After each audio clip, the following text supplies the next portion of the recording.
नमस्कार मंडळी. मी निरंजन कुलकर्णी. आमच्या परिवर्तन क्रिएशन्स या चॅनलवर तुमचं मनःपूर्वक स्वागत करतो. तर मनातल्या गोष्टी या शृंखलेतला एक नवा कोरा एपिसोड तुमच्यासाठी घेऊन आलोय. कसं असतं मित्रांनो, शाळा शिकत असताना आपल्याला चांगल्या टीचरची गरज असते. तुम्हाला समजा क्रिकेट किंवा फुटबॉल खेळायचं असेल, तर तुम्हाला चांगल्या कोचची गरज असते. आणि जर तुम्हाला बिझनेस करायचा असेल आणि बिझनेसमध्ये ग्रो व्हायचं असेल, तर तुम्हाला गरज असते एका बिझनेस गुरूची. आणि कोणीतरी म्हटलंच आहे ना, गुरु विण दाखविलं कोण वाट. आज आपण चर्चा करणार आहोत अशाच एका बिझनेस गुरुविषयी. आजचे आपले खास पाहुणे आहेत श्रीयुत चिंतामणी केळकर. केळकर सरांबद्दल सांगायचं झालं तर गेले 40 वर्ष वेगवेगळ्या इंडस्ट्रीमध्ये त्यांनी काम केलंय. जसं की core manufacturing, health care, hospitality आणि रिटेल. एवढ्या सगळ्या वर्षांमध्ये काम करत असताना सरांना ज्या गोष्टी जाणवल्या, म्हणजे एस्पेशली एम-एस-एम-ई सेक्टरमध्ये काय करणं गरजेचं आहे आणि काय बदल करावा लागेल, यासाठी सर अहोरात्र काम करतात. सरांबद्दल एक दुसरं वैशिष्ट्य सांगायचं म्हणजे रिलायन्स इंडस्ट्रीमध्ये व्हाईस प्रेसिडेंट या पदावर निवृत्त झाल्यानंतर अगदी दुसऱ्या दिवशी सरांनी बॅग उचलली आणि आउटरन कन्सल्टंट या नावाने स्वतःची कन्सल्टन्सी सुरू केली आणि गेले 5 वर्ष वेगवेगळ्या एम-एस-एम-ई सेक्टरमध्ये ते नुसतं लोकांना गाईड नाही करत आहेत, तर त्या गाईड करून तो ग्रोथ वे तयार करून त्यांच्याबरोबर ते चालतायत सुद्धा. तर तुम्ही जर बिझनेसमन असाल किंवा एखादा मॅन्युफॅक्चरिंग प्लांट तुम्ही टाकला असेल आणि तुम्हाला जर ग्रो व्हायचं असेल आणि तुम्ही कुठेतरी अडकलेले असाल, तर ही मुलाखत तुमच्यासाठी आहे. कुठेही जाऊ नका. शेवटपर्यंत आमच्यासोबत राहा. कारण मनातल्या गोष्टी या शृंखलेमध्ये मनात येणारे सगळे प्रश्न आम्ही आज केळकर सरांना विचारणार आहोत आणि सरांकडनं आपण अनेक गोष्टी शिकणार आहोत. त्यामुळे कृपया कुठेही जाऊ नका आणि मुलाखत सुरू करण्यापूर्वी नेहमीप्रमाणे लाईक, शेअर आणि सबस्क्राईब मात्र नक्की करा.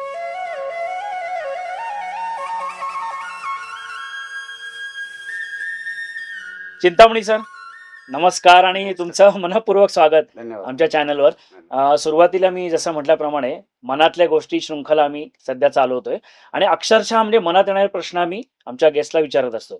तर मला तुम्हाला पहिला प्रश्न असा विचारायचा आहे, की मुळात जर कोणाला बिझनेस सुरू करायचा असेल, तर तो सुरू करण्यापूर्वी कोणकोणत्या गोष्टींचा अभ्यास करणं त्याने आवश्यक आहे? बरोबर. हं, काय आहे, की 3 प्रकार आहे बिझनेसमध्ये. हं, एक हौशी बिझनेसमॅन. हं. ते हौस म्हणून बिझनेसमध्ये येतात. बरं.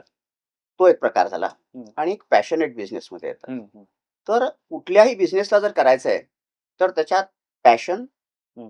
ॲटिट्यूड आणि कॅश फ्लो ओके. या 3 गोष्टी फार इम्पोर्टंट आहे. हं, सर्वात महत्त्वाचं तुम्हाला एक गोष्ट सांगतो. मी जेव्हा ग्रॅज्युएट इंजिनिअर झालो, हं, तेव्हा माझ्याबरोबर एक आणखीन मुलगा होता. मी हं, थोडा सीनियर होतो, तो थोडा ज्युनियर होता. हं, तर त्यांनी मला सांगितली गोष्ट आणि ती खऱ्या अर्थात पॅशनेट बिझनेसमॅन कसा असतो. हं, तो जेव्हा कॉलेजमध्ये शिकत होता, तो बंगलोरला शिकला. हं, बंगलोरला शिकत असताना त्याचं घर उदयपूरला होतं. हं. तर उदयपूर ही जी सिटी आहे, ती ट्रॅव्हलसाठी फेमस आहे, पण चांदीच्या दागिन्यांसाठी खूप फेमस आहे. हो, हो. आणि बंगलोर हे दागिन्यांसाठी फेमस आहे, पण सोन्याच्या दागिन्यांसाठी. तर हा ज्वेलर, हाडाचा ज्वेलर, हं, हा तिथून चांदीच्या वस्तू घेऊन बंगलोरला जात असे हं, आणि इकडनं सोन्याच्या वस्तू घेऊन इकडे जात असे. हं, आणि त्यांनी सगळा खर्च कॉलेजचा हं. आपल्या वडिलांकडनं घेऊन केलेला नाही. बरं, बरं. पूर्ण खर्च पूर्ण शिक्षणाचा खर्च हं, 4 वर्ष हं, ग्रॅज्युएट हा हं. त्यांनी केला.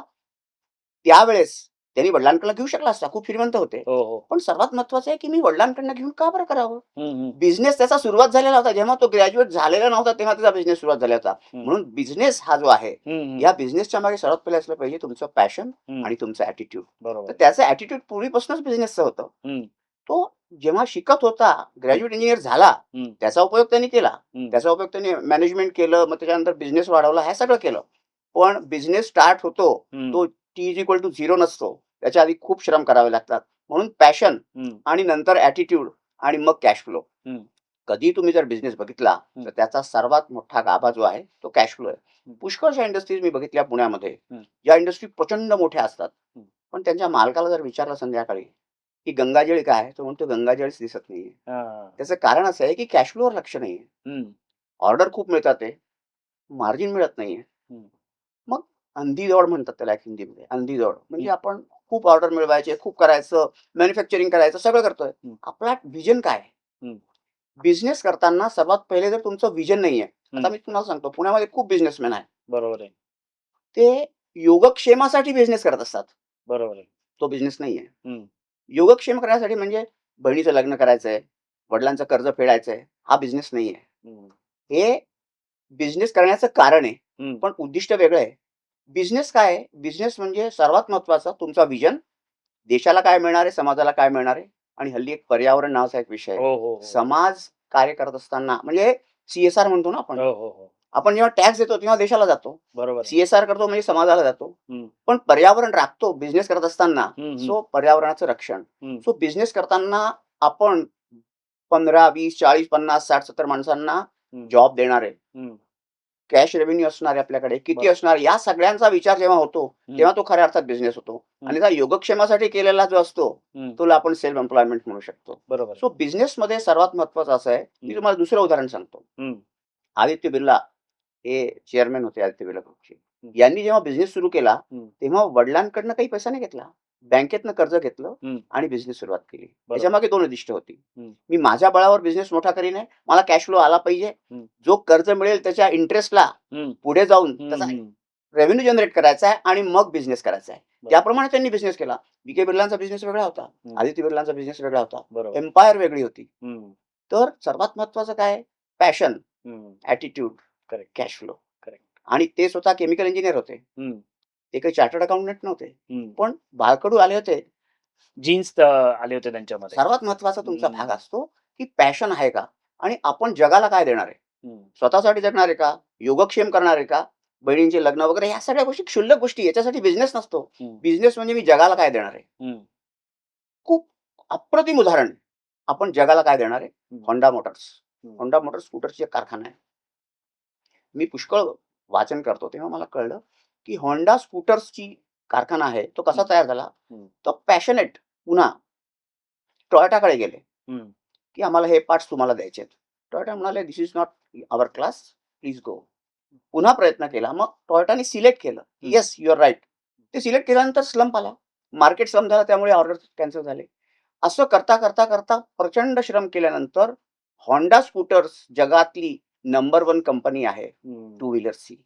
तर तुम्हाला पॅशन पाहिजे, योगक्षेमासाठी नाही. मग नाही ते सेल्फ करायचं. एम्प्लॉयमेंट आहे. सो बरोबर. बिझनेसचा सर्वात म्हणजे व्हिजन काय आहे? हं, ते इम्पॉर्टंट आहे. हं, आणि या तिन्ही गोष्टी हं. Passion, attitude attitude. आणि सर्वात महत्त्वाचं म्हणजे तुमचा ॲटिट्यूड बिझनेसचा असला पाहिजे. हं, clear, correct. Nothing else. That's बरोबर. ऑल. की पैशासाठी काम करायचंय, पैशातनं पैसा उभा उभा करायचा. करायचा आहे. मला जरा तुमच्या प्रवासाबद्दल थोडं सांगा ना, की तुमची सुरुवात कशी झाली? की जसं मी सुरुवातीला म्हटल्याप्रमाणे, की 40 इयर्स म्हणजे अल्मोस्ट 4 डिकेड्स हा प्रचंड मोठा काळ आहे आणि या काळात तुम्ही खूप काय-काय बघितलं असेल, वेगळ्या लोकांना तुम्ही भेटला असाल. तर तुम्ही काय-काय आत्तापर्यंत पाहिलं? काय-काय बदल पाहिले? थोडंसं तुमच्या प्रवासाविषयी. मी साधारण 83 साली ग्रॅज्युएट झालो. हं. त्यावेळेस ब्रांचेस खूप जास्त नव्हत्या. इलेक्ट्रिकल, सिव्हिल, मेकॅनिकल, हो. मेटलर्जी, केमिकल, बरोबर. इलेक्ट्रॉनिक्सच्या ब्रांचेस होत्या. आणि जॉब्स पण खूप नव्हते. हं. I am from Madhya Pradesh. Okay. मध्य प्रदेशात फारसे जॉब नव्हतेच. सगळे जॉब मुंबई, पुणे हं, किंवा बाहेरच्या जागी जात. हं, सो मी काही दिवस जॉब केला. हं, पण मग वडिलांनी सांगितलं, की मुंबईला जा. तिथेच तुम्हाला छान सगळं तुमच्या लेव्हलचे सगळे काम. सो मी पहिल्यांदा मुंबईला आलो. हं, माझे काका एका कंपनीमध्ये इलेक्ट्रिकल इंजिनिअर पण होते, पण ते मोठ्या पदावर होते. हं. मी त्यांना विचारलं, की "तुम्ही काय करता?" तर त्यांनी 2 मिनिटं माझ्याकडे बघितलं आणि सांगितलं, "आम्ही दिवे लावतो." कारण अच्छा. मला सांगण्यासारखं त्यांच्याकडे काहीच नव्हतं. जे हो, सांगायचं त्यांना होतं ते मला समजणार नव्हतं. हो. कारण ग्रॅज्युएशन करत असताना हं. आमचा एक्सपोजर इंडस्ट्रीचा नव्हताच. बरोबर आहे. सो जेव्हा माझा फर्स्ट जॉब आला, हं, मफतलाल इंडस्ट्रीज हं. आणि मी फॅक्टरीत जायला लागलो, तेव्हा मला जगात काय चाललंय ते दिसायला लागलं, हो. की फॅक्टरी कशा पण सांगतो तुम्हाला एक हं. जर्मन इंजिनिअरिंगचं अप्रतिम उदाहरण म्हणजे पॉलिऑल्फिन्स इंडस्ट्रीज. ओके. शिफ्टमध्ये यायचं, इलेक्ट्रिशियननी कामं काहीच करत नसतात, फक्त हं, रीडिंग्स घ्यायच्या आणि इतका सेट तो प्लांट होता. हं, 62 साली तो प्लांट सेट झाला होता हं, आणि मी तिथे 83 साली होतो. 20 हं, वर्ष तो अव्याहत चालू असणारा प्लांट होता. हं, इतकी सुंदर ती सेट इंडस्ट्री झाली होती. हं. सो वर्ल्ड क्लास मॅन्युफॅक्चरिंग मला तिथे दिसलं, हो, हो, की हो. ब्रेकडाउन जवळ नाहीच. बरोबर आहे. जवळ ब्रेकडाउन नाहीच. हं, सगळ्या म्हणजे नोसिल कंपनी होती शेजारी. हं, ते पेट्रोलियम क्रॅकिंग करायचे. त्याचे हं, काही प्रॉडक्ट आमच्याकडे यायचे. मग आम्ही एच-डी-पी, हाय डेन्सिटी पॉलिथिन तयार करायचो. हं, स्टँडर्ड अल्कली, हायली करोजिव्ह प्रॉडक्ट्स ते तयार करायचे. हं, आणि मी 1 वर्ष तिथे पूर्ण बघितलं हं. आणि माझा खऱ्या अर्थात वर्ल्ड क्लास मॅन्युफॅक्चरिंगचा परिचय तिथे झाला. ओके. त्यानंतर खोपोलीला एक इंडस्ट्री होती, जी बिर्ला इंडस्ट्री. मी तुम्हाला सांगतो, की हो. बिर्ला इंडस्ट्रीमध्ये माझा जास्त एक्सपोजर आहे. तर बिर्ला इंडस्ट्रीमध्ये स्टील पाईप्सची इंडस्ट्री होती. हं, तिथे मी गेलो आणि तिथे सुद्धा फॅसिलिटीज म्हणा किंवा या सगळ्या खूपच छान होत्या. मशिनरी तर काही विचारूच नका. हं, जर्मन मशिनरी होती. त्या काळात जॅपनीज आणि जर्मन हं. ह्यांचा दबदबा होता सगळ्या जगात. बरोबर आहे. मशीन जर कुठली मागवायची तर कदाचित ती युरोपियन असली तरी लोक जर्मनच म्हणत होते आणि जॅपनीज एक होते त्या पण मशीन तयार करायचे. तिथे सुद्धा मशीन अव्याहत चालायच्या, सगळ्या शिफ्टमध्ये चालायच्या, ब्रेकडाऊन होते पण, ओके. कारण ती वर्ल्ड क्लास नव्हतं. तिथे वर्ल्ड क्लास व्हायचं होतं. कारण ती 62 सालापासून चालू असलेली मशिनरी जी होती ती 85 साली थोडीशी वयस्कर झालेली होती, त्यामुळे ब्रेकडाऊनचं प्रमाण होतं. पण माझा खरा परिचय इंडस्ट्री बरोबर आदित्य बिर्ला ग्रुपमध्ये झाला, जेव्हा मी रेवदंड्या स्टील प्लांटमध्ये गेलो. आणि तिथे खऱ्या अर्थात तुम्हाला मी सांगतो की 93 साली टच स्क्रीन यूज करणारे आम्ही होतो. हो. 93 साली टच स्क्रीन कोणाला माहीतच नव्हता, हा कॉन्सेप्ट माहीत नव्हता. बरोबर तेव्हा हनीवेल ऑटोमेशननी DCS जो दिला होता तो टच स्क्रीन होता. Okay. World class setup, world class machinery, world class मॅन्युफॅक्चरिंगचा ध्यास हा आदित्य बिर्लामध्ये केव्हापासून होता त्याचा तुम्ही विचार करा. Oh my God. 93 साली टच स्क्रीन आम्ही हो. वापरलाय. 93 साली टच स्क्रीन आम्ही वापरले, पण ते मॅन्युफॅक्चरिंग झालं होतं 91 साली. बरोबर आहे. तर त्या काळात एवढ्या प्रगत तंत्रज्ञान घेण्याचा म्हणजे वर्ल्ड क्लास पुन्हा ओके. वर्ल्ड क्लास मशिनरी झाली त्याशिवाय वर्ल्ड क्लास होऊ शकत नाही. बरोबर हा आहे. कॉन्सेप्ट होता. बरोबर आहे. तर आम्ही तिथे बघितलं मोठे मोठे कॉन्ट्रॅक्टर्स, L&T असो काही असो, सगळे मोठे मोठे कॉन्ट्रॅक्टर्स, सगळ्यांचं काम अतिशय मोठं. म्हणजे मी every day I was learning. Okay. प्रोजेक्टमध्ये लर्निंग, मशिनरीमध्ये लर्निंग, कुठल्या कुठल्या जगातल्या मशिनरी येतात ते. आणि म्हणजे ज्याला म्हणतात ना की खूप भूक होती आणि खूप शिकायचं होतं. शिकत गेलो आणि त्या सगळ्या ह्याच्यातनं जाताना आम्ही एक वस्तू शिकलो, that is Claude world class manufacturing. खऱ्या अर्थात म्हणजे TPM कॉन्सेप्ट ज्याला आपण म्हणतो, वर्ल्ड क्लास मॅन्युफॅक्चरिंग तिथे शिकलो. त्यानंतर त्याचा ध्यास आला. मग तो आम्ही अप्लाय करायला सुरुवात केली. बरोबर आहे. तर माझ्या प्रवासात मी एक गोष्ट बघितली आणि एक गोष्ट तुम्हाला सांगायची. जेव्हा आम्ही सुरुवात केली तेव्हा त्या काळातनं एक प्रकारे सेगमेंट्स होते. बरोबर. टाटा फक्त स्टील करत होते आणि ऑटोमोबाईल करत होते, पण ऑटोमोबाईल म्हणजे हेवी ऑटोमोबाईल्स करत होते. हो. बजाज 3 व्हीलर 2 व्हीलर करत होते. कॉपर, ॲल्युमिनियम आणि स्टॅपल फायबर आणि सिमेंट हे बिर्ला करत होते. ही विभागणी होती. एकमेकाच्या रेषात कोणी जात नव्हतं, एकमेकाच्या एरियामध्ये कोणी जात नव्हतं. ही सगळी विभागणी अप्रतिम चालत होती. आणि देश मॅन्युफॅक्चरिंग बेस्ड बिझनेसवर होता. म्हणजे सर्व्हिस इंडस्ट्री खूप कमी होती. सर्व्हिस इंडस्ट्री जवळजवळ नव्हतीच. ती सर्व्हिस इंडस्ट्री 93 सालानंतर जेव्हा IT सेक्टर खूप मोठ्या प्रमाणावर यायला लागलं, तेव्हा सर्व्हिस इंडस्ट्री पुढे यायला लागली.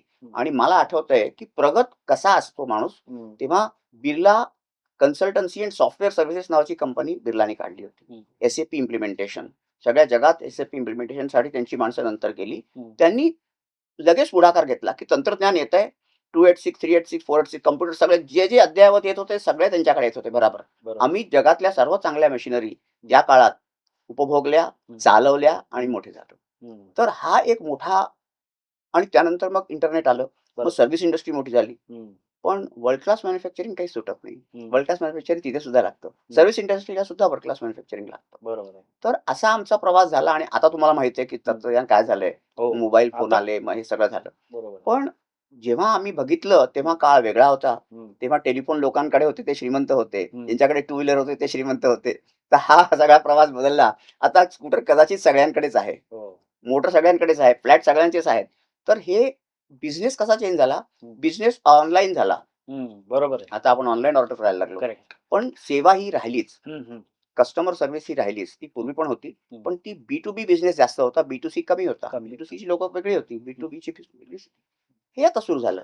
त्यामुळे माझा प्रवास जर मी म्हटला तर मी कदाचित भारताची सर्व उत्क्रांती बघितली. अच्छा. टेक्निकल जेवढं काही तुम्ही म्हणा उत्क्रांती जसा खरा अर्थ काही अशी अनुभवला. 40 वर्षात जेव्हा 0 telephones to mobile phones with smartphones, हा सगळा मी प्रवास 40 वर्षात पूर्ण बघितला. ओके. वर्ल्ड क्लास बद्दल तुम्ही आता मेन्शन केलं, तर मुळामध्ये सर कशा प्रकारचा माइंडसेट लागतो की मला वर्ल्ड क्लास व्हायचंय?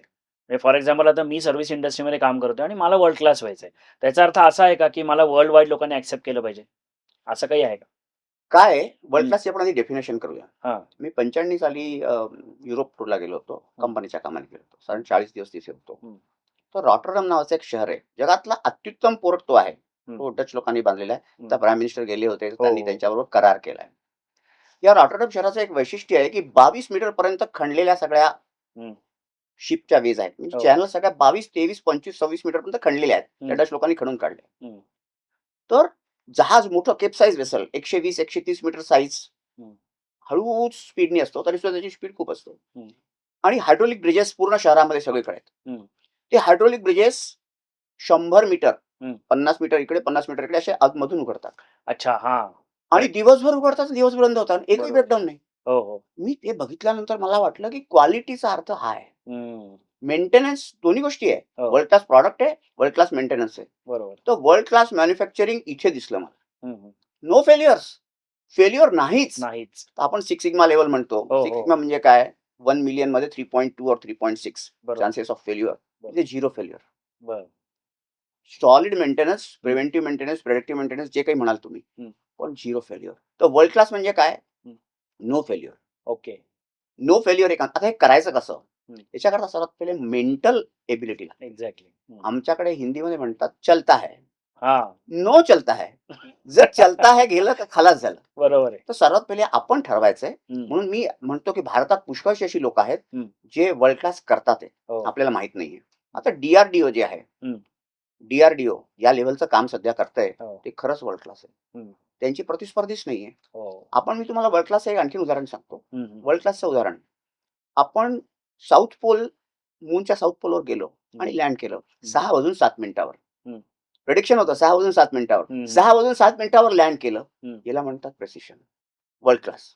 आणि जगातला कुठलाही देश साउथ पोल मूनच्या नाही गेला अजूनपर्यंत. हो. भारत गेला. दॅट इज कॉल्ड वर्ल्ड आपण क्लास. गेलो. बरोबर आहे. सो वर्ल्ड क्लास करता ॲटिट्यूड लागतं. मी करणार आहे. हं. अमेरिकेपेक्षाही पुढे जाणार आहे. जर्मनीपेक्षाही पुढे जाणार आहे. जपानपेक्षाही पुढे जाणार आहे. हं. ॲटिट्यूड पाहिजे, नंतर सगळ्या गोष्टी होतात. सो बरोबर. सर्वात पहिले मनात गोष्ट होते, मग ती करायला लागते. सो बरोबर. World class manufacturing starts from here only. अच्छा, अच्छा. येस.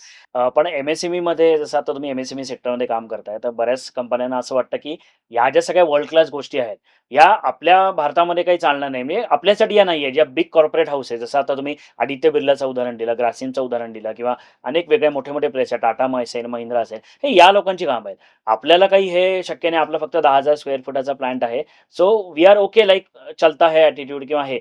तर हे वर्ल्ड क्लास तिथे कसं इम्प्लिमेंट करता येईल किंवा आता तुम्ही जे करताय, असं एखादं तुम्ही लाईव्ह एक्झाम्पल देऊ शकाल का, की तुम्ही एखादा MSME प्लांट कसा वर्ल्ड क्लासमध्ये कन्व्हर्ट केला?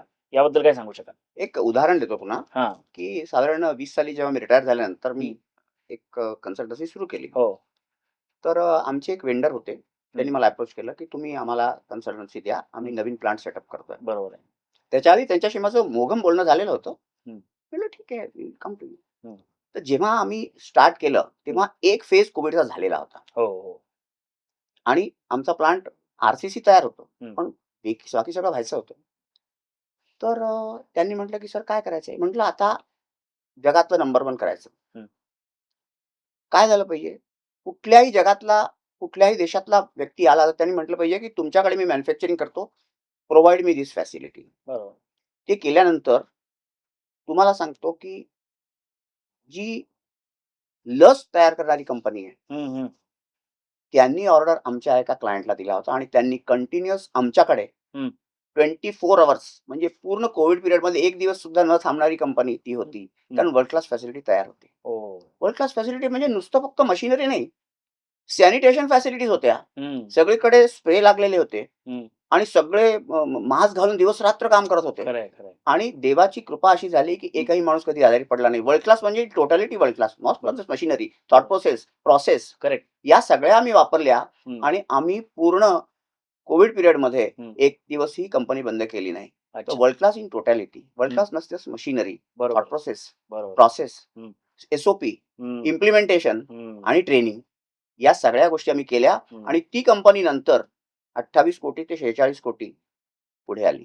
So this is fantastic. A huge activity बरोबर. आणि ॲज ऑन डेट आम्ही सांगू शकतो, की त्यांच्याकडे प्रचंड प्रॉडक्ट्स आहेत. हं, हं. पूर्वी एक लहान-सहान प्रॉडक्ट्स होते 2-4. आता हो. त्यांच्याकडे इतके प्रॉडक्ट्स आहेत, की लोकं त्यांच्याकडे येतात. हं, हं, हं. आता मध्यंतरी काही परदेशी लोकं त्यांच्याकडे आले. त्यांना सांगितले, की "we want to manufacture in your plant." हं. सो वर्ल्ड क्लास तुमचं असेल तर लोक येतील आहे. हो, बरोबर म्हणजे आहे. आपण मराठीत म्हणतो ना, की गूळ असेल तर मुंगळा येईल. तर गूळ असायला पाहिजे तुमच्याकडे. Correct, you have correct. To have world class. बरोबर आहे. मग तुमच्याकडे सगळा जग येईल सुरुवात करता. बरोबर आहे. असं आहे सगळं. म्हणजे थोडक्यात सगळा माइंडसेटचा खेळ आहे. दुसरी गोष्ट, हां. तुम्ही जर वर्ल्ड क्लास नाही करणार, हं. तर कोणीतरी दुसरा करणार आहे. हो, हो, हो. काय अपॉर्च्युनिटी आता अबंडन्स ऑफ अपॉर्च्युनिटी इंडियाकडे येतीये. हो. इंडियाकडे आता सगळं जग बघायला लागलंय. हं. मी बघितलंय, की जर्मनीमध्ये काय पोझिशन्स आहेत. हं. They are looking at India. हं. तर आता जर आपण वर्ल्ड क्लास नाही केलं, तर हं. पुन्हा चायनाकडे जाणार आहे. Correct, correct. बरोबर आहे. तर वर्ल्ड क्लास हे आपल्याला करावंच लागेल आहे. हं. वर्ल्ड क्लास केलंच पाहिजे हं. आणि तुम्ही नाही करणार, तुमचा शेजारी करणार आहे. बरोबर आहे. तर वर्ल्ड क्लास फॅसिलिटी तुम्हाला डेव्हलप करावी लागेल, क्वालिटी हं. डेव्हलप करावी लागेल. हं. त्याचे खूप मोठे-मोठे कॉन्सेप्ट्स आहेत. हं. पण बेसिक जर सांगायचं झालं, तर आपण एक ISO स्टँडर्ड्स आहे जगात. हो. त्या ISO स्टँडर्ड्सला जरी आपण स्ट्रिक्टली फॉलो केलं, हं. प्रोसेस स्टँडर्डायझेशन, SOP हं. सगळ्या गोष्टी आहेत. बरोबर, त्या जर आपण फॉलो केल्या तर लोकांचा विश्वास तुमच्यावर वाढतो. बरोबर. लोकं तुमच्याकडे बघण्याची सपोज करा, की आपल्याला TÜV नॉड किंवा या सगळ्या जर्मन संस्था या सगळ्यांनी जर तुम्हाला सर्टिफाय केलेलं असेल हं. आणि तुमची प्रोसेसमध्ये जर त्यांना खरंच स्ट्राँग दिसली, हं. तर मग ते तुम्हाला जरूर घेतात. हं. माझ्या मते MSCB कितीही लहान असो, अगदी 10 कोटी, 5 कोटी, 70 लाख, 40 लाख, 50 लाख. हं. You have to be world class, you have to look world class correct, correct. And your world class must be visible to all. बरोबर. Then only you will be in a position. Okay, okay. म्हणजे थोडक्यात सगळा माइंडसेटचाच किंवा विजनचा तो सगळा खेळ आहे. मगाशी क्वालिटी पॅरामीटर्स बद्दल तुम्ही काही गोष्टी मेन्शन केल्या. तर 5S ही जी जॅपनीज क्वालिटी पॅरामीटर आहे, 5S ट्रान्सफॉर्मेशन त्याबद्दल आम्हाला जाणून घ्यायला आवडेल, की what is this 5S transformation is all about आणि त्याचे फायदे काय आहेत? काय आहे, जपानमध्ये हा कॉन्सेप्ट आला बेसिकली. हं, अजून तुम्ही युरोपमध्ये जाल तर ते काही TPM 5 वगैरे फॉलो नाही करत. हं. ते नंतर सांगू आपण. हो. काय असतं, की मोठ्या प्रमाणावर जेव्हा वर्ल्ड वॉर II नंतर ते नष्ट झालेले होते, हो. तेव्हा त्यांनी एक प्रण केला, की आता आपल्याला अमेरिकेला युद्धात हरवता येत नाही. हं. मग आता आपल्याला युद्धात नाही हरवायचं, मग आपल्याला आता आर्थिक पातळीवर अमेरिकेला खाली आणायचं. हं. तर मोठ्या प्रमाणावर हे सुरू झालं, की आता आपण काय करू शकतो? हं. आणि मग SOP, हं. प्रोसिजर्स या काम सुरू झालं. हं. टोयोटा नावाची कंपनी म्हणून सगळ्या जगात TPMचं ॲक्चुअली टोयोटा मॅन्युफॅक्चरिंग प्रॅक्टिस असं सुद्धा मी म्हणू शकता. हं. बाकी लोकांनी पण फॉलो केलं. त्याच्यात काय झालं, की काही बेसिक टूल्स तयार झाले हं. जपानमध्ये. हं. लोकं त्याला अतिशय काय म्हणतात श्रद्धापूर्वक फॉलो करायला लागले. हं, हं, हं. त्यापैकी एक 5S आहे. हं.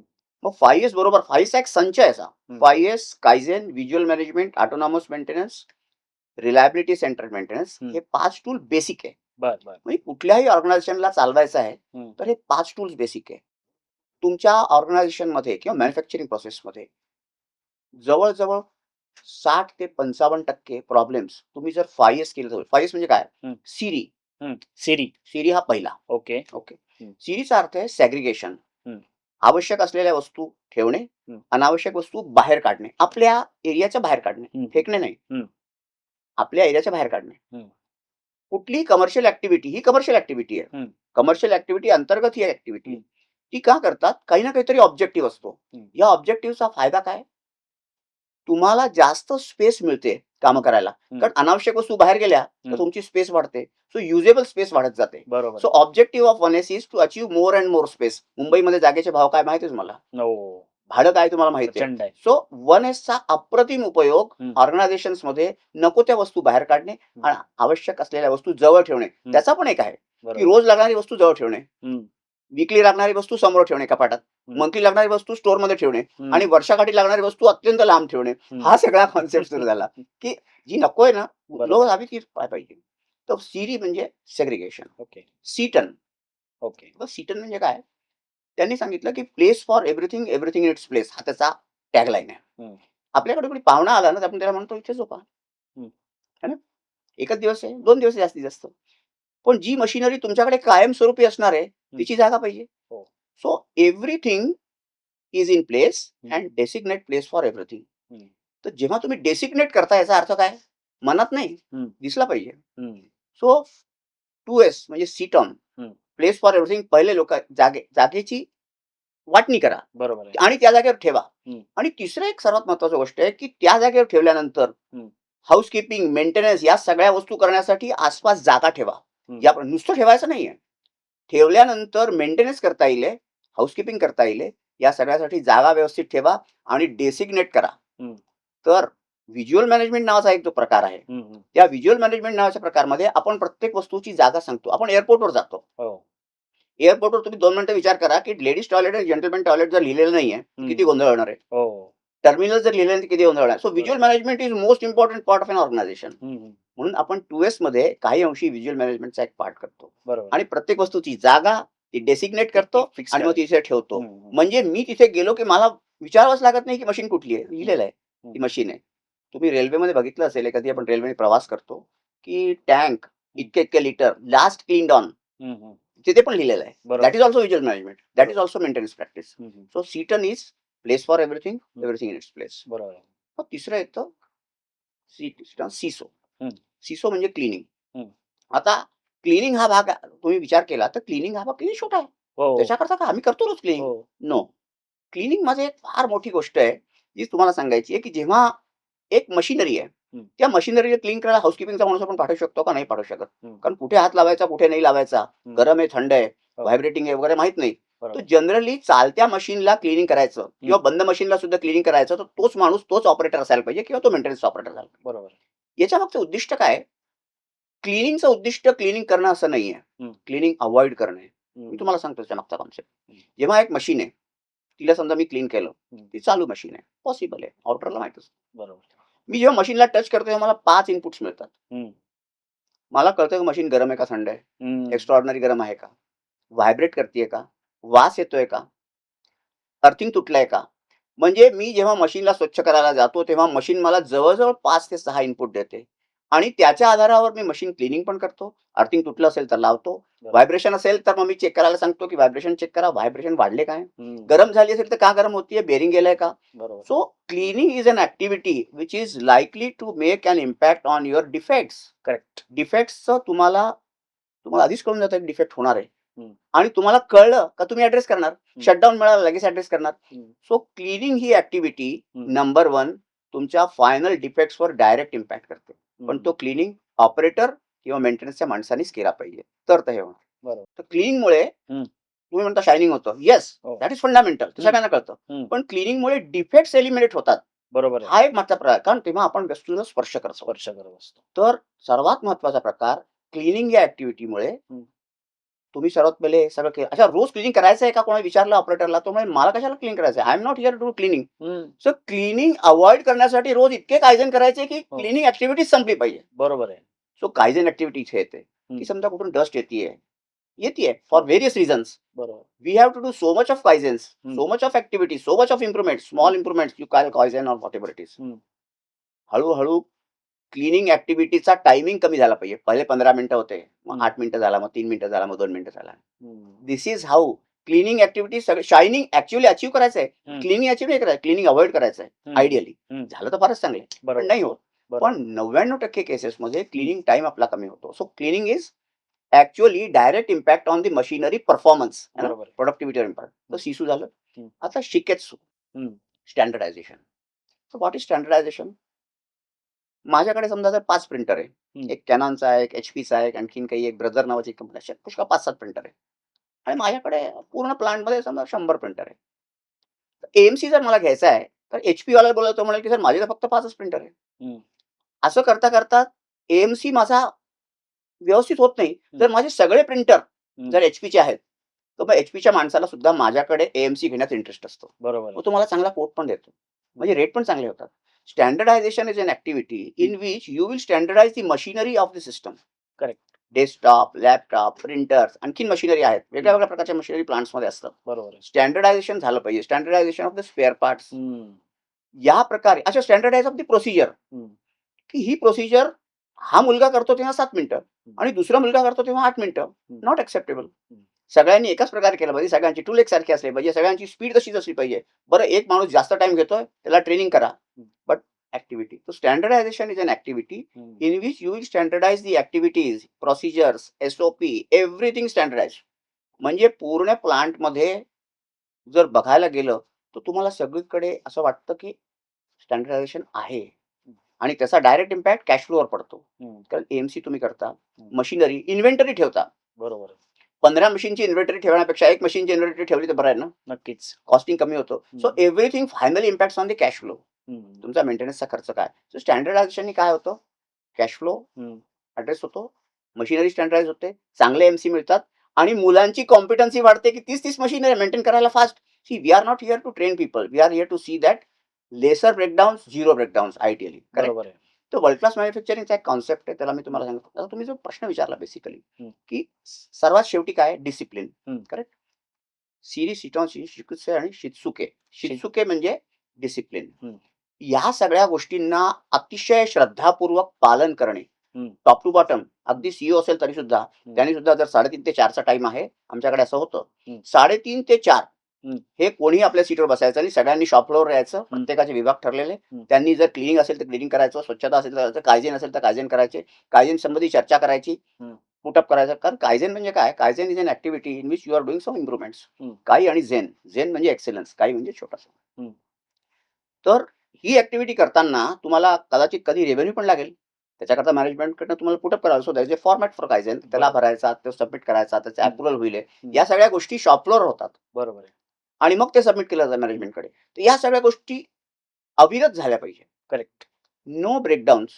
नो ब्रेकडाउन्स म्हणजे प्रोसेसमध्ये. बरोबर आहे. कंटिन्युअस 3.5 ते 4 सगळ्यांनी आलंच पाहिजे. सगळ्यांनी केलं पाहिजे हं. आणि या प्रकारे जे टूल्स आहेत, मी हं. तुम्हाला फक्त 5 सांगितलं. पण व्हिज्युअल मॅनेजमेंट झालं पाहिजे, ऑटोनॉमस मेंटेनन्स झालं पाहिजे. हं. तर हे जे 5 टूल्स आहेत, सिरी, सिटॉन, सिसो, शिकेत्सू, शित्सुके हे 5 आहेत बेसिकली. हे सगळीकडे जगात लागतातच. लागतात. हं. लोकं उपयोग करतात हं. आणि याच्याद्वारे जॅपनीज सुप्रिमेसी मॅन्युफॅक्चरिंगमध्ये झाली. आजही बरोबर आहे. मर्सिडीज खूप चांगली कार आहे, BMW खूप चांगली कार आहे. हं. पण एक साधारण माणसाला सांगितलं, की तुला कोणती कार हवी? तो म्हणतो टोयोटा घेतो. सगळ्या प्रकारचे फीचर्स आहे, सेफ्टी चांगली आहे, हं. एव्हरेज चांगला आहे, सस्पेन्शन चांगले. टोयोटा इनोव्हा आज सुद्धा नंबर 1 गाडी आहे. हो. है ना? काय कारण आहे? कायझेन्स. हं, हं. तर कायझेन हा तुमच्या सस्टेनन्सचा सर्वात मोठा भाग आहे. बरोबर आहे. हा जर तुम्ही केला, तर तुमचं काम खूप सोपं. मग बरोबर. 5 इयर्स हा तुमच्या 55% ते 60% प्रॉब्लेम्सला ॲड्रेस करतो हं, हं, हं. बेसिकली. बरोबर आहे. 5 इयर्स. हे सगळं तुम्ही आता जे सांगितलं हे परफेक्ट आहे. म्हणजे त्या ठिकाणी क्वालिटी पॅरामीटर्स असतील, मेथोडॉलॉजी असतील, टर्मिनॉलॉजी असतील या डिफाईन्ड आहेत. पण बऱ्याचदा सर असं मॅन्युफॅक्चरिंग सेक्टरमध्ये बघितलं जातं, की मेंटॅलिटी ती नसते. स्पेशली वर्कर्स असतील, ऑपरेटर असतील तर किंवा मॅनेजर्स इव्हन असतील.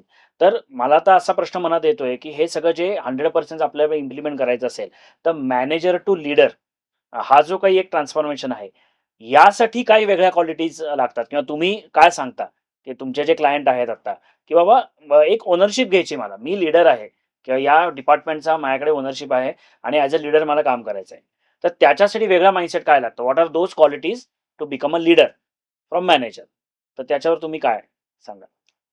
आपण मॅनेजरची परिभाषा समजू हो, एक हो. उदाहरणाद्वारे. हं, मी पॉलिऑफिस इंडस्ट्रीजला होतो. तिथे एक सीनियर होते, हं. सीईओ. तर त्यांनी मॅनेजर्सला फोन केला. हो. एकही मॅनेजर जागेवर नव्हता. बरं. दुसऱ्या दिवशी पुन्हा फोन केला. हं. पुन्हा दुसऱ्या दिवशी मॅनेजर. तर मग त्यांनी सगळ्यांना बोलावलं आणि सांगितलं, की तुम्ही मॅनेजर नाहीये. हं, मी तुम्हाला एका विशिष्ट वेळेला फोन करतो. तुम्ही सीटवर सापडत नाही सगळेच्या सगळे. हं. याचा अर्थ तुम्ही सुपरवायझर आहे. कारण तुमच्या हाताखालची माणसं कामच करत नाहीये. तुम्हाला जर जावं लागतंय वारंवार हो, आणि जर वारंवार जावं लागतं, तर मग मॅनेजर नाही तुम्ही. हो.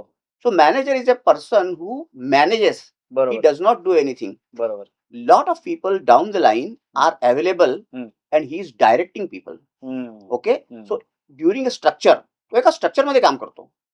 So manager is a person who is designated as manager. हं. He has got down the line people. हं. तो स्ट्रक्चरमध्ये काम करतो, इन्स्ट्रक्शन्स देतो आणि ते काम करून झाल्यावर रिपोर्टिंग टॉप मॅनेजमेंटला करतो. बरोबर. ही मॅनेजरची परिभाषा झाली. हं. आता आपण लीडर म्हणूया. हं. गदी माडगुळकरांची कविता आहे त्याच्यावर. हं, हं. एका तळ्यात होती बदके बदके पिले पिले सुरेख. सुरेख. हां, तर तसा आहे लीडर. हां, हां. जोपर्यंत त्याला माहीतच नसतं, तोपर्यंत तो लीडर नसतो. हो. लीडर सर्वात पहिले ना मनात तयार होतो. I am a leader. बरोबर, आणि मग तो स्फुरतो. म्हणजे त्याला सगळ्या प्रकारचे हे येतात. तर बरोबर. सर्वात पहिले तुम्ही जर लीडर व्हायचंय, हं. तर सर्वात पहिले तुमच्या मनात क्लिअर असलं पाहिजे, की मी लीडर आहे. हं. तर जोपर्यंत तुम्ही आगली डकलिंग आहात, हं. तुम्ही नाहीये. ज्या दिवशी तुम्ही हंस व्हाल, त्या दिवशी लीडर सुरुवात होते. सो हां. Manager to leader transformation starts at heart first. Okay. मी लीडर आहे. ज्या क्षणाला मी लीडर होतो, हं. त्या क्षणाला सर्वात पहिले मला हे म्हणतं, की मला लोकांना लीड करायचंय. हं. पण कामं नाही करायची आहे. हं. कामं करून घ्यायची आहे. करून म्हणजे घ्यायची. मला गोड बोलायला पाहिजे. हं. जो जसा आहे, जसं ऑर्केस्ट्रा आहे. हं. तुम्ही जनरली काय करता, ऑर्केस्ट्रामध्ये तुम्हाला कोण आठवतं? जो गायन करतो तो. हो. पण मागे जी सगळी पब्लिक असते ना, हं. तो सगळ्यांना सांभाळून घेत असतो. हो, हो. तो तबलेवाला सांगतो, की असा वाजव, वाजव. हं. सगळ्या आणि त्यांच्यामुळे तो मोठा असतो. हो, हो. पण आपल्याला लीडर दिसतो. तर बरोबर. एक लक्षात ठेवायचं, की लीडर कधी पण हं. जोपर्यंत त्याच्या टीमला घेऊन बरोबर चालत नाही, हं, हं. तोपर्यंत तो लीडर नाही. त्यामुळे त्याचं कम्युनिकेशन खूप छान आहे. Is a very sweet spoken person. बरोबर. ही टेक्स डिसिजन. हं. आता एक तबलावाला नाही तर दुसऱ्या तबलावाला कोणाला घ्यायचं हे त्याला माहीत असतं. हं, हं. आज हा तबला वाजवू शकत नाही, हा काही वाजवू शकतो. हं. So leader is a person who knows the capability of each and every person in the team. बरोबर आहे. He accordingly distributes the job. बरोबर आहे. वेगळ्या-वेगळ्या असाइनमेंट्समध्ये तो वेगळ्या प्रकारचे असाइनमेंट प्रत्येकाला देत असतो. करेक्ट. त्यामुळे लीडर जो आहे ना, तो बेसिकली एक प्रकारे खूप चांगल्या स्टँडर्डचा मॅनेजर आहे. हं, हं. तो मॅनेज करतो टीमला. हं, आणि हं. लीडरमध्ये सर्वात महत्त्वाचं जे असतं, की त्याला पुढचं दिसायला लागतं, हं, हं. की पुढे काय होणार आहे. हं. तर leader is a person who can see in future. Correct. Leader is a person who can talk to seamless talking. हं. रात्री 8:00लाही फोन करू शकतो, त्याला काही प्रॉब्लेम होत नाही. प्रॉब्लेम. तिसरी गोष्ट आहे, की तो कम्युनिकेशनचा मास्टर आहे, पण तो गोड बोलतो. हं. दुखवत नाही. कारण समजा कोणी कमी जास्त आहे, कारण टीम जशी मिळेल तशी मिळेल. हो. You are always given a task बरोबर. With liabilities correct. ते कारण असणारच आहे. तर बरोबर. लीडर जो आहे, हं, हे जे ट्रान्सफॉर्मेशन आहे, हं, हे सर्वात पहिले मनात होतं. मग हं, आपण ऑब्झर्वेशन करतो, मग आपण शिकतो. हं, हं, तर तुम्ही मोदींकडनं शिकू शकता. हं, तुम्ही महाभारत ग्रंथ जर बघितला, हं. तर लीडर म्हणजे भगवान श्रीकृष्ण आहे. हो. तो कसा वागतो, हं, तो कोणाशी कसा बोलतो. आपल्याला असं वाटतं एक घाव दोन तुकडे असं नसतं. हं. जेव्हा पॉलिटिक्स असतं किंवा डिप्लोमॅसी असतं, तेव्हा खरं बोलायचं नसतं. तर leader is a person who correct. Knows हं. But sometimes does not speak. बरोबर. आता तुम्ही जर ट्रम्प आणि मोदीचा जर गेल्या 4 महिन्यातला जर हं. संवाद नाहीच आहे त्याच्यावर हो, हो. ना, ते टॅरिफ लावत चालले, ते हो. चुप शांत बसलेत. बरोबर आहे. पण आता ट्रम्पची अवस्था काय आहे आणि हं, मोदीची अवस्था काय आहे तुम्ही हं, बघा. तर leader is a person hmm. Who knows when to talk, when not to talk, when to keep silent, correct, correct. When to act, when to react. हं. तर अशा सगळ्या गोष्टी आहेत. तो आपले मोरे खेळत असतो पण बोलत नाही. हां, हां. सो लीडर मॅनेजरच्या खूप वरचा वर्ष आहे. वरचा तो पण. पुढचं फ्युचर बघू शकतो. बरोबर आहे. त्याला रिसोर्सेस कळतात. बरोबर त्याला आहे. रिसोर्सेस कसे मूव्हमेंट करायचे कळतं. हं, हं. तो सीनियर मंडळीशी खूपच छान संधान साधून असतो. हं, हं. Leader is a person who has got tremendous contacts. हं. तुम्हाला माहिती आहे डिप्लोमसीमध्ये तुम्हाला कळतं. बरोबर आहे, बरोबर आहे. तर लीडरला कॉन्टॅक्ट्स चांगले असतात. हं, बोलणं चांगलं असतं. प्रसंगावधान असतं. हं, हं. किंवा गप्प राहायचं. बरोबर. अशा मॅनेजरच्या पुष्कळ पुढचा लीडर असतो. पण जर हे उपजतच असावं लागतं का एखादा मॅनेजर लीडर होऊ शकतो? चांगल्या एम-बी-ए कॉलेजेसमध्ये हं, पुष्कळ प्रमाणावर हं, यावर मेहनत घेतली जाते. हं. म्हणून मी चांगला असा शब्द वापरला. हो, हो, एम-बी-ए कॉलेजेस आपल्या पुण्यामध्ये कदाचित 50 असतील आहे. हो. पण चांगल्या एम-बी-ए कॉलेजेसमध्ये हे शिकवलं जातं हं, हं, आणि याच्याकरता खूप प्रयत्न केले जातात. हं, हं, त्याकरता खूप मेंटल ॲक्टिव्हिटीज केल्या जातात. हं.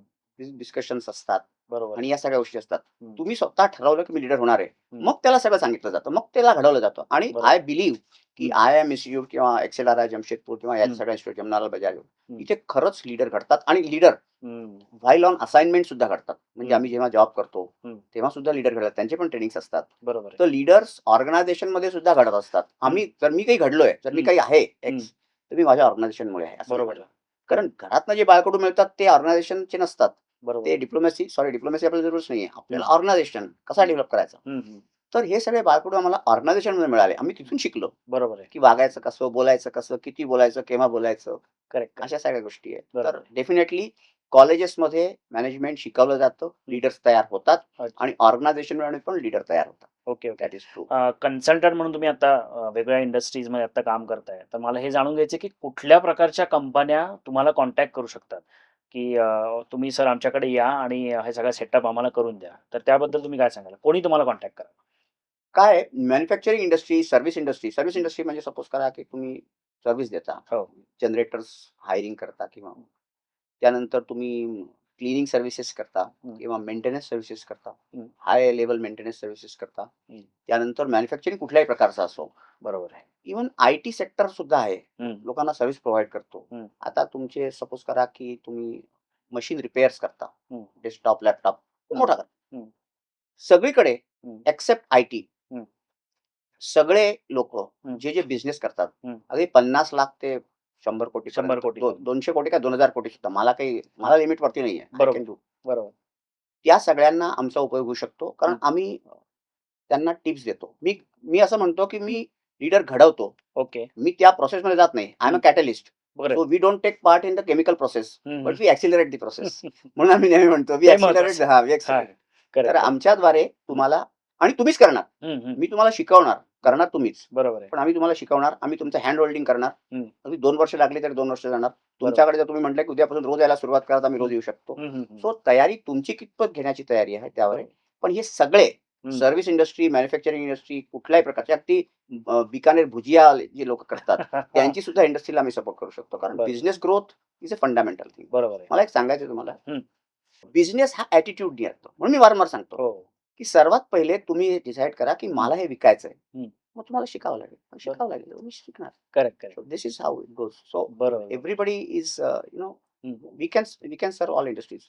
बिझनेस मेंटॉरिंग काही लोकांना काय लागतं, मी तुम्हाला एक उदाहरण सांगतो. हं, हल्ली काय झालंय, की प्रत्येक घरातनं 2 मुलं बाहेर जातात. हं. वडिलांचा बिझनेस आहे. 20 वर्षापासून त्या इंडस्ट्रीला खूप मोठं केलं. आता ती खूप छान झाली आहे आणि मुलगा पण काही करत नाही, मुलगी पण लग्न होऊन गेलेली आहे. अशा लोकांना आम्ही प्रोसेस स्टँडर्डायझेशन करून तुम्ही लंडनला राहा का पॅरिसला राहा, तुमची इंडस्ट्री चालेल, तुम्हाला रोज रिपोर्ट मिळेल. बरोबर. एवढ्या लेव्हलचं स्टँडर्डायझेशन करून मी तुम्हाला देऊ शकतो. Correct. It will be world class, hmm. It will be process oriented, it will hmm. Not be human oriented. Hmm. तुम्ही फॅक्टरीत जा का नका जाऊ, तुमची फॅक्टरी चालणार आणि बरोबर. वर्ल्ड क्लास बरोबर. हे म्हणू शकतो. आता जाता जाता 2 प्रश्न माझ्या मनात आहेत. हे सगळं झालेलं आहे. सगळा सेटअप झालाय, कंपनी उभी राहिली आहे. ग्रोथ होतीये माझी. पण ग्रोथ नंतर सर्वात महत्त्वाचा मुद्दा येतो तो सस्टेनेबिलिटी. त्याला आपण हाऊ टू सस्टेन अवसेल्फ असं म्हणतो. तर ग्रोथ आणि सस्टेनेबिलिटी हे दोन्ही एकत्र आपण सायमल्टेनियसली कसं अचीव्ह करू शकतो? How we can achieve both this things? याबद्दल काय सांगाल? काय सस्टेनेबिलिटी ना हा एक खूप म्हणजे जगात डायनॅमिक्स खूप जास्त झालाय. हं. तर सस्टेनेबिलिटीचा एक असा मी तुम्हाला हे सूत्र सांगितलं आणि उद्यापासून ते अप्लाय होईल असं काही नाहीये. हो. सस्टेनेबिलिटीसाठी तुम्हाला सतत वॉचफुल राहावं लागेल. हं, हं. आम्ही त्याला म्हणतो ऑडिट, रिव्ह्यू, इम्प्लिमेंट. बरोबर आहे. तर तुम्हाला सतत तुमचा जो काही कोर्स आहे, आपण समजा ऑटो पायलटवर टाकलं, हं, हं. तर ते ऑटो पायलटवर राहत नाही. नाही. थोडंसं लेफ्ट अँड राइट जातं. हो. तेवढा कोर्स करेक्शन करावा लागतो. बरोबर. तर सर्वात पहिले महत्त्वाचं असं आहे, की हं. तुम्ही जो काही कॉन्सेप्ट डिझाइन केलाय, हं. तुमची इंडस्ट्री चालू आहे. हं. पण अचानक खाली येतं. त्याचं बरोबर. कारण काय आहे, हं. की आपण समोर जे काही चालू आहे, त्याचा अभ्यास करत नाही. हं. आता तुम्हाला एक साधं उदाहरण सांगतो, की जेव्हा आपण सस्टेनेबिलिटीवर बोलतो, हं. तर आता तुम्हाला माहिती आहे पेट्रोलचे भाव कसे चाललेत, हो, हो. डिझेलचे भाव चाललेत वरती. हो. मग जेव्हा वॉर सुरू झाला, हं. त्या काळ आल्यानंतर मग हं. आपण एनर्जी मॅनेजमेंट, मग फ्यूल मॅनेजमेंट, मग water management, hot water management असे सुरू नाही करायचे. हं. ते कायमस्वरूपी आपल्याकडे असला पाहिजे, आपल्याकडे डेटा पाहिजे. हं. सो माझं असं म्हणणं आहे, की जेव्हा आपल्याला सस्टेनेबिलिटी या शब्दावर बोलायचंय, हं. त्यावेळेस सर्वात पहिले जे काही हं. पॅरामीटर्स हं. तुमचे आहेत फॅक्टरीचे ऑपरेटिंग पॅरामीटर्स, हं. त्यांचं तुम्हाला चांगलं ज्ञान असायला. बरोबर आहे. म्हणजे माझं डिझेल कन्झम्पशन किती होतंय, हं. मी कसं कमी करू शकतो. हं. आता एक रेलेव्हंट उदाहरण, हं. आपण आतापर्यंत 10% हं. इथेनॉल मिक्सिंग करतोय हो, पेट्रोलमध्ये. हो, हो. त्याचं प्रमाण 85% पर्यंत जाणार आहे. हं, हं. गडकरी साहेब कदाचित म्हणाले, की हो. 85% पर्यंत जाऊ शकतो. हं. So we are going to save on the part of dollars. हं. करेक्ट? हे प्रमाण जाणार आहे, पण याच्याकरता आपली मशिनरी तयार आहे का? हं. Are we ready for this? Correct. नसेल तर मग आपण मशिनरीसाठी पैसा आहे का आपल्याकडे? हं. ती मशिनरी समजा घ्यायची आहे. हं. आत्ता जेव्हा रिसेंटली डिझेल इंजिनचे पॅरामीटर्स चेंज झाले, एक्झॉस्ट हं. पॅरामीटर्स, हं. तेव्हा डिझेल इंजिनची कॉस्ट 40% वाढली होती नवीन. बरोबर आहे. मग ते घ्यायला आपल्याकडे पैसा आहे का? हं, हं. मग आपण अनाठाई पैसा खर्च केला तर माझ्याकडे पैसा नाही. सो फ्युचरसाठी आणि हं. दुसरी गोष्ट सस्टेनेबिलिटी म्हणजे काय? हं. Sustainability from business point of view, revenue point of view, quality point of view आणि relevance of your product in market, correct. अशा सगळ्याचा सस्टेनेबिलिटीशी संबंध आहे. बरोबर आहे. तर आपण 2 गोष्टी बघूया. हं. आम्ही त्या 2 गोष्टी केल्या होत्या. खूप हं. पूर्वीची गोष्ट आहे, साधारणपणे 2010 सालची गोष्ट आहे. हं. जेव्हा एल-ई-डी नवीन मार्केटमध्ये आलं होतं. हं. So we were constructing a hotel, 5 star hotel होतं. त्या काळात एल-ई-डी घेणं म्हणजे महागडा प्रकार होता. हं. बजेट नव्हतंच. हं. तर we talk to senior management, की "सर आम्हाला एल-ई-डी घ्यायचा आहे." ते म्हणाले, "मी पैसा देणार नाही. तुम्हाला या खर्चात जे काही करायचं आहे ते करा." We said okay. आम्ही काय केलं? आम्ही सर्वात पहिले पॅरामीटर सेट केले, हं. की हे पॅरामीटर्स आहेत. याच्यावर जो कोणी बसेल हं. या पॅरामीटर्समध्ये हं. त्याला आम्ही एक्सेप्ट करणार. आणि त्या हॉटेलला आम्ही 100% एल-ई-डी केलं. कारण सस्टेनेबिलिटी बघता, कॉस्टिंग बघता, ऑपरेटिंग बरोबर. कॉस्ट बघता. कारण हॉटेलला कधी पण कॅपिटल कॉस्टचा प्रॉब्लेम नसतोच. हं. कॅपिटल कॉस्ट टाकायला सगळे तयार असतात. Operating cost is important. बरोबर. जर तुमची ऑपरेटिंग कॉस्ट कमी झाली, हं. तर तुम्ही सस्टेन करू शकता. तर आम्ही त्याच वेळेस 100% एल-ई-डी बेस्ड तो हॉटेल तयार केलं. हं. त्यामुळे त्याची कॉस्ट कमी झाली. मग ती नंतर लोकांनी रिअलाईज पण केली. बरोबर आहे. त्यावेळेस लोकं म्हणाले, "कशाला एवढं हाय चालली आहे? कशाला एवढं करताय?" हं. पण त्याचा उपयोग पुढे झाला. हं. तुम्ही whether it is engineering or anything, हं. या सगळ्यामध्ये एक लक्षात ठेवायचं, टेक्निकल पॅरामीटर सेट करा, हं. कॉस्टिंग त्याच्यानंतर बघा ओके. आणि मग सस्टेनेबिलिटी याची होते. ऑटोमॅटिक पुढच्या अचीव्ह. 10-10 वर्षाचा विचार बरोबर. डिझाइनमध्ये किंवा कशात झाला पाहिजे. तर बरोबर. तर मग सस्टेनेबिलिटी राहते. पण बरोबर. पॅरामीटर्स तुमच्याकडे असतात. तो करेक्ट. अध्ययन झालं पाहिजे तुमचं. विषमोर डेटा राइट, राइट. डेटा असला पाहिजे तुमच्याकडे. Last question to you. According to you, what is the one line definition of success? Success काय आहे? असं तुम्हाला काय वाटतं? काय माहितीये का, हा थोडा सब्जेक्टिव्ह आहे. सब्जेक्टिव्ह आहे मला माहिती आहे. ॲब्स्ट्रॅक्ट नाव नाही. सक्सेस हा ॲब्स्ट्रॅक्ट नाव नाही. हां, हां. काय असतं, प्रत्येक माणसाची सक्सेसची परिभाषा वेगळी असते. बरोबर आहे. मी थोडं त्याला मी असं म्हणतो, की जर माझं व्हिजन अचीव्ह झालंय, हो. तर मी सक्सेस आहे. बरोबर. नंबर 2. हं. Whenever we do for business, हं. तर आम्ही व्हिजन सेट करतो, हं. क्वालिटी पॉलिसी सेट करतो आणि हं. एक आणखीन गोष्ट सेट करतो, त्याला म्हणतात व्हॅल्यूज. हं, हं. पुष्कळ लोकांना वाटतं व्हॅल्यूज काय आहे?